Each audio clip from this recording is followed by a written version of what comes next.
সম্পূর্ণ হয়ে ফলাফল বেরিয়ে গেছে, কিন্তু এখনো পর্যন্ত ভর্তি প্রক্রিয়া শুরু হয়নি। ওবিসি সংরক্ষণ নিয়ে একটা বিতর্ক চলছে এই মুহূর্তে আদালতে। অন্যদিকে জয়েন্ট এন্ট্রান্সের ফলাফল এখনো পর্যন্ত প্রকাশ হয়নি, পরীক্ষা সম্পন্ন হয়েছে। এই একাধিক দাবি নিয়ে বামপন্থী ছাত্র সংগঠনের 5টি দল এখানে তারা অবস্থান বিক্ষোভ করছে কলকাতা বিশ্ববিদ্যালয়ের ঠিক উল্টো দিকে।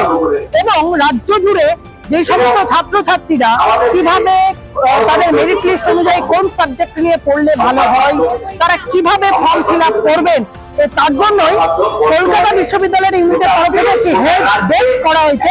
যে হেল্প ডেস্ক থেকে এসএফআই এর ইউনিট কিংবা বামপন্থী ছাত্র সংগঠনের যারা রয়েছেন তারা এখানে বিভিন্ন ভাবে ছাত্রছাত্রীদের গাইড করে দিচ্ছেন যে তারা পরবর্তী সময়ে কি নিয়ে করবেন এবং ফর্ম ফিল আপ কিভাবে করবেন, কোন ডিপার্টমেন্ট নিয়ে পড়লে ভালো হয়, সেই ছবি আমি আমার চিত্রের আউটের মাধ্যমে তুলে ধরতে বলবো।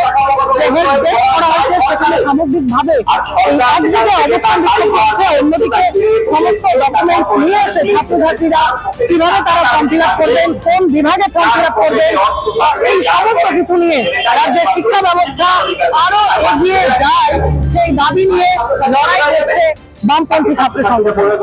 এখন দাঁড়িয়ে 3 মাস হয়ে গেল কলেজে আন্ডার গ্রাজুয়েট লেভেলে ভর্তি হচ্ছে না, জয়েন্ট এন্ট্রান্স বোর্ডের রেজাল্ট বেরোচ্ছে না, একেবারে ছাত্রছাত্রীরা একটা উদ্বেগের মধ্যে দিন কাটাচ্ছে।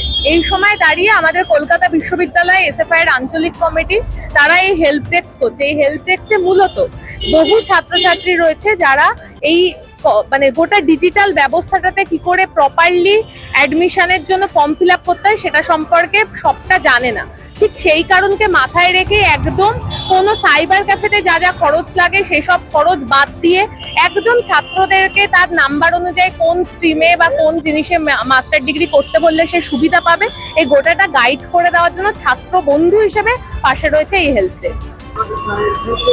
আমাদের ব্যাচেলার ডিগ্রির হেল্প ডেস্ক গোটা কলকাতা জুড়ে হয়েছিল যখন এই ফর্ম ফিল আপ শুরু হয়েছিল। এটা সিউর মাস্টার ডিগ্রির জন্যই শুরু হয়েছে। ছাত্রছাত্রীদের তো উদ্যোগে পড়ালেখার উদ্যোগই নেওয়া হচ্ছে না। এত গোটা কলকাতা শহর জুড়ে কয়েক লক্ষ হোর্ডিং ব্যানারে ঢেকে গেছিল 21শে জুলাইয়ের মঞ্চ। আজকে আমাদের এখানে মঞ্চ করতে পারমিশন দিচ্ছিল না পুলিশ, কিন্তু যেটা মূল কথা যে সেই মঞ্চ থেকে লক্ষ লক্ষ ছাত্রছাত্রীর ভবিষ্যৎ কি হবে তা নিয়ে একটা কথা বলার প্রয়োজনীয়তা মনে করেননি এই রাজ্যের সরকার।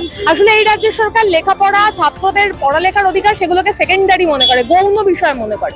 মুখ্য বিষয় হিসেবে সেগুলোর যে গুরুত্ব সেই গুরুত্ব কখনোই দেয় না।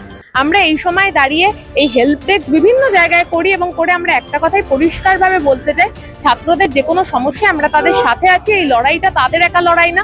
যতদিন না কলেজে ভর্তি শুরু হবে, যতদিন না জয়েন্ট এন্ট্রান্সের রেজাল্ট বেরোবে, ততদিন অবধি আমরা রাস্তায় রয়েছি।